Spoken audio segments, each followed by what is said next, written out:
Hey everyone! Are you looking to give your Windows 11 desktop a sleek, modern makeover? Today, we're checking out a super popular and simple app called TranslucentTB that completely changes the look of your taskbar. First things first, you'll need to download it from the Microsoft Store. One of the great things about apps from the store is how easy the setup is. The program downloads and installs automatically in the background, so there's no extra action needed on your part.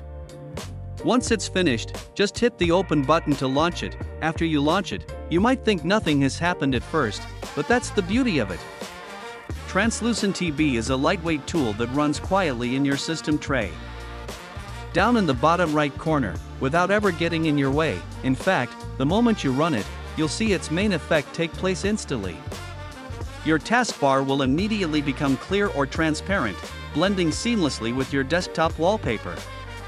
This alone gives your desktop a much cleaner and more minimalist look, but the real power of this app lies in its deep customization options. It allows you to customize the taskbar's appearance, including its color, transparency level, and cool effects like blur, for a bunch of different states.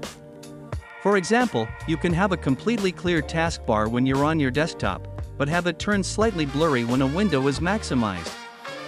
Or even a solid color when your start menu is opened. This dynamic effect makes your whole Windows experience feel much more polished and personalized. If you found this guide helpful, make sure to hit that like button, and for more awesome customization tools and tech tips, subscribe to the Easy Digital Life channel. Thanks for watching.